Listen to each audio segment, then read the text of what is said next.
بسم اللہ الرحمن الرحیم۔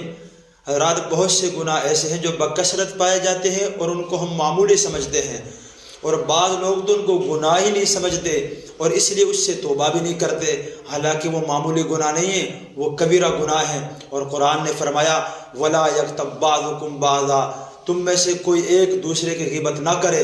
اور یہ ایسا گناہ ہے غیبت، یہ مسجد میں بھی ہو رہا ہے، مصلی پہ بیٹھ کے بھی ہو رہا ہے، یہ تو پہلی صف کا نمازی بھی اس گناہ میں مبتلا ہے، اس میں تو 5 وقت کا پکا سچا نمازی بھی مبتلا ہے، اس میں داعی اور تبلیغی بھی مبتلا ہے، اس میں تو مسجد کا امام بھی مبتلا ہے، اس میں مجھ جیسا طالب علم بھی مبتلا ہے، اس میں بڑے بڑے نامور شخص اس میں مبتلا ہیں، اور بڑا سنگین جرم ہے۔ حدیث پاک کے اندر اس کی بڑی مذمت بیان کی گئی ہے، اور یہ ایسا جرم ہے جس کو اس کا نشہ لگ جائے وہ چھوڑنے کا نام نہیں لیتا۔ غیبت کرنا بھی ایک جرم، غیبت سننا بھی جرم، غیبت کرنا حرام، غیبت سننا حرام۔ اور آپ کو پتہ ہے غیبت کرنا بھی ایک لذت بندہ محسوس کرتا ہے، سننے والے کو بھی لذت محسوس ہوتی ہے۔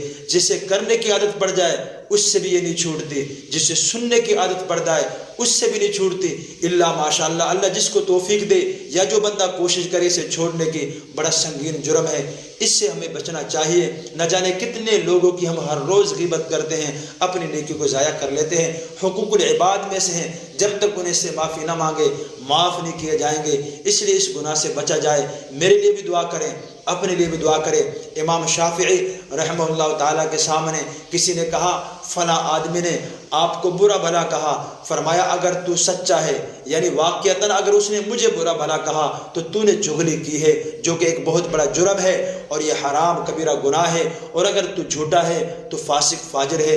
کتنی پیاری بات کہی، یہ نہیں کہا آج ہمارے سامنے کوئی غیبت کرتا ہے میری، میں فوراً اس کے خلاف باتیں کرنا شروع کر دیتا ہوں اور اس سے لڑنے کو تیار ہو جاتا ہوں۔ امام شافعی نے غیبت کرنے والے کے بارے میں کچھ نہیں کہا، بلکہ جس نے غیبت کی، جس نے آ کر بتایا، اسے کہا کہ تو نے چغلی کی ہے، اور تو اگر سچا ہے چغل خور ہے، تو اگر جھوٹا ہے تو فاسق ہے۔ وہ بندہ شرمندہ ہو کر چلا گیا۔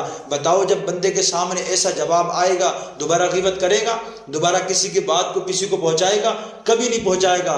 ہمیں بھی چاہیے اگر ہمارے خلاف کوئی بات کہے ہم اس بات بتانے والے کی صلاح کریں کہ بھائی میرے سامنے کوئی بات نہ کرنا، مجھے کچھ نہ بتانا، اللہ اسے معاف کر دے۔ خالد بن ولید رضی اللہ تعالی عنہ سے آ کر کسی نے کہا فلاں آدمی نے آپ کو گالی دی ہے، فرمایا کہ بھائی وہ اس کا نامہ اعمال ہے، جیسے وہ چاہے اسے وہ بھرے، اچھے اعمال کے ذریعے بھرے، نیکیوں کے ذریعے، اگر وہ چاہے تو برے اعمال اور گناہوں کے ذریعے اس کو بھر دے۔ اس کے بارے میں کچھ نہیں کہا، بلکہ ایک نارمل اور معتدل جواب دیا۔ وہ بات کرنے والا بھی خاموش ہو گیا۔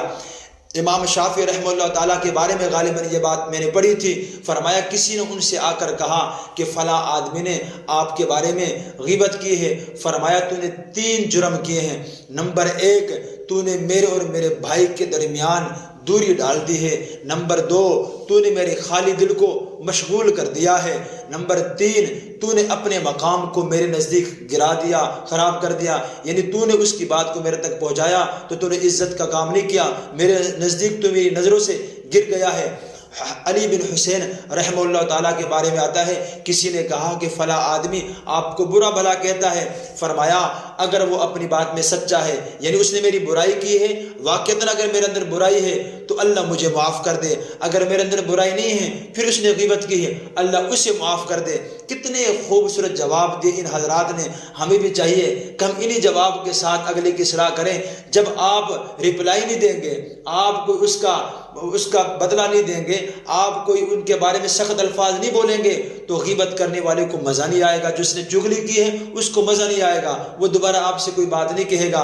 آج ہم جب جواب دیتے ہیں اس کا مقصد حاصل ہو جاتا ہے۔ وہ چاہتا ہے 2 دوست آپس میں لڑ پڑے، وہ چاہتا ہے 2 خاندانوں کی لڑائی ہو، وہ چاہتا ہے کہ 2 برادریوں کی لڑائی ہو، اس لیے وہ بات کو ادھر سے ادھر پہنچاتا ہے۔ جب ہم اسے کوئی جواب نہیں دیں گے تو پھر خاموش ہو جائے گا، چپ ہو جائے گا، دوبارہ آ کے آپ سے کوئی بات نہیں کرے گا۔ اللہ سے دعا ہے اللہ تعالیٰ مجھے آپ کو غیبت جیسے سنگین جرم سے بچنے کی توفیق نصیب فرمائے۔